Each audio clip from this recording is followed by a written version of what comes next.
The agreement had barely settled before reality on Eridanus II shifted again, not because of the Empire's arrival, but because the system had already been smoldering long before Vader's shadow fell across it. The UNSC hadn't warned the Imperials about everything during negotiations.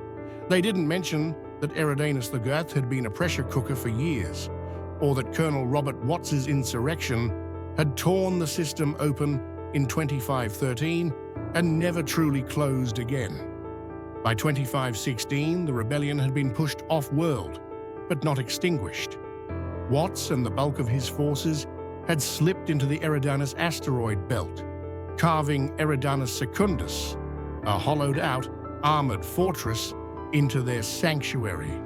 From there, insurgents threaded smuggling lines back to the planet below, slipping weapons, medicine, and influence into cities like Elysium, despite UNSC patrols and surveillance nets. Civilian resentment simmered everywhere. Anti-UNSC sentiment, black market channels, whispered plans of revolution. All of it alive beneath the polite stillness of peace. Eridanus II was a world pretending to be stable while standing on fractured ground. And the Empire stepped directly into it. UNSC officers prayed the Imperials wouldn't notice the tension. Vader noticed the moment he arrived. He didn't need the Force for that. The air itself carried the taste of a planet ready to ignite. It made their cooperation agreement more delicate and far more helpful. The UNSC allowed the Empire to build a limited forward operating site on the outskirts of Elysium City, a concession they believed they could monitor. But Citadel One, as the Empire named it, had already been designed to grow like a buried engine. Clones and stormtroopers moved with quiet, drilling precision. Stormtroopers followed the clone commander's lead, and the outpost expanded piece by piece. Civilians watched with suspicion. UNSC Marines watched with clenched jaws, and rebel networks watched with fear, knowing better than anyone that foreign soldiers on their soil meant change. Inside the Executor, Imperial scientists worked openly with UNSC technology, while the Empire projected a benign face by gifting ATTEs and scarred ARC-170s. Marines laughed at the relics. Rex corrected them gently, calling the walkers history. Vader had given relics for a reason. Relics held no secrets. The real secrets lived much deeper. Deep in the Executor's restricted decks, engineers probed the logic of slipspace transitions. Hybrid navigation equations flickered across displays. Escort craft received covert modifications. Beneath Citadel One, Imperial planners mapped sublevels the UNSC didn't know existed. And time continued forward, smoothly, quietly, weeks folding into months as tensions across Elysium simmered beneath an increasingly organized Imperial presence. Outpost Corrin expanded. More shuttles arrived. UNSC officers whispered about the occupation. Rebel sympathizers slipped unnoticed between crowds. And the Empire adapted without resistance. Joint patrols became one-sided studies of UNSC deployment patterns. Imperial scouts tested micro-slipspace systems. Dreadnought engineers studied Mac cannon recoil signatures.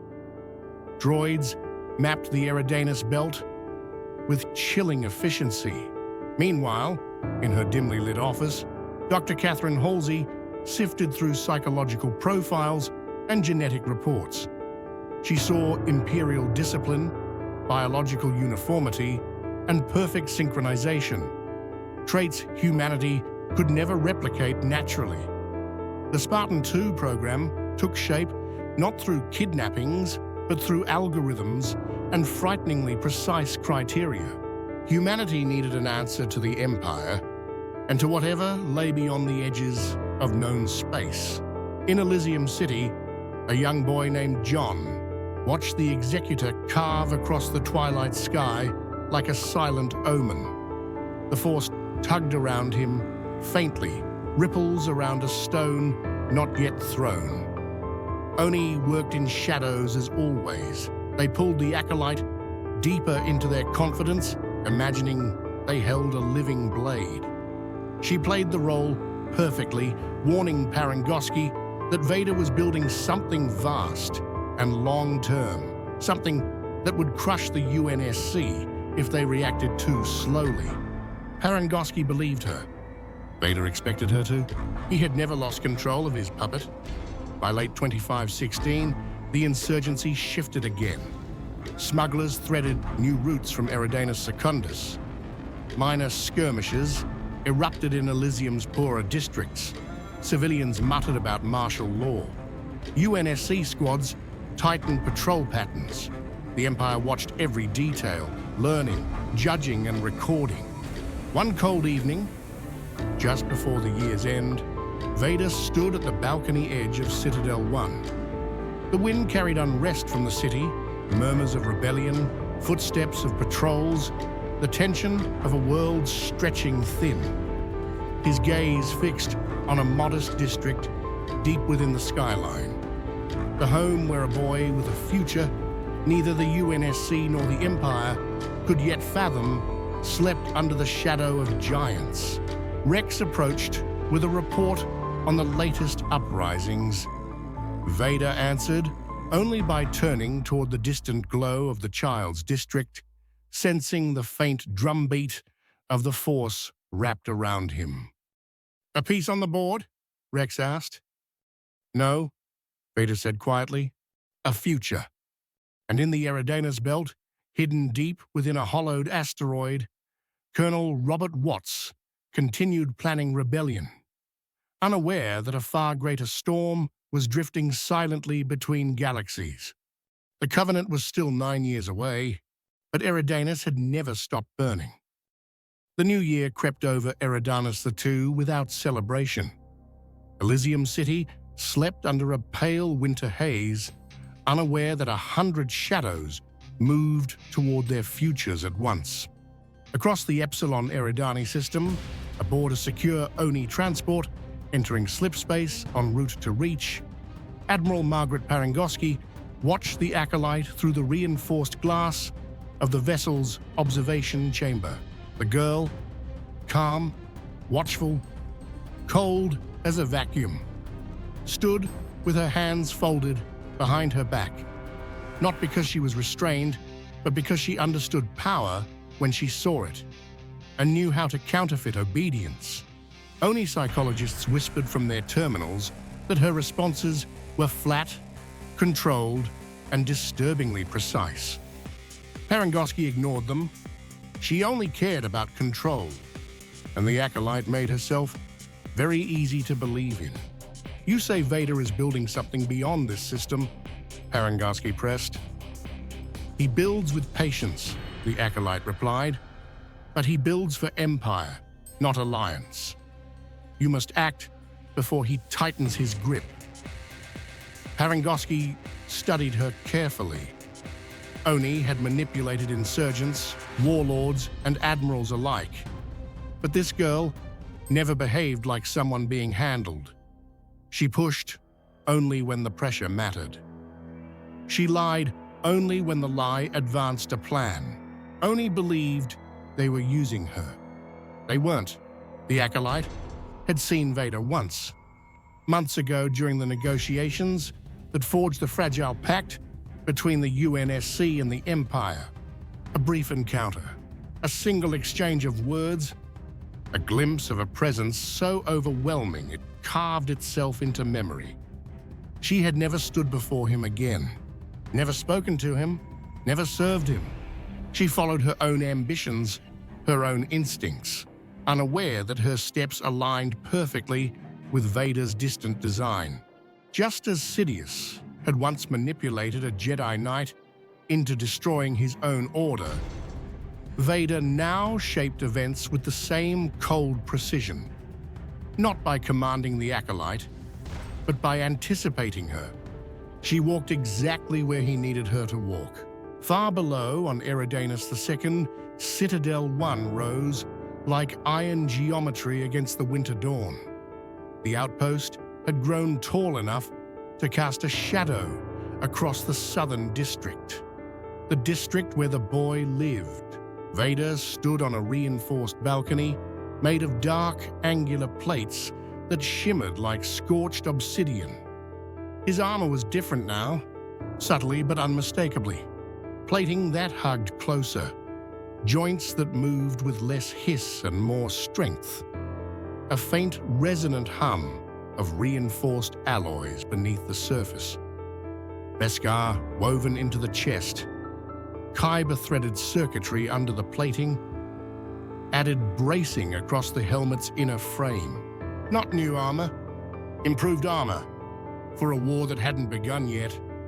Rex approached him with Wolf, Cody, and Bakara in tow. Below them, stormtroopers drilled in crisp formations while holographic projections of the Eridanus system rotated slowly. Local unrest up 12%, Wolf reported. City Watch blames the insurgents. UNSC blames them. Civilians blame everyone. They aren't wrong, Cody muttered. The rebels won't risk attacking us directly, Bakara added. Not yet.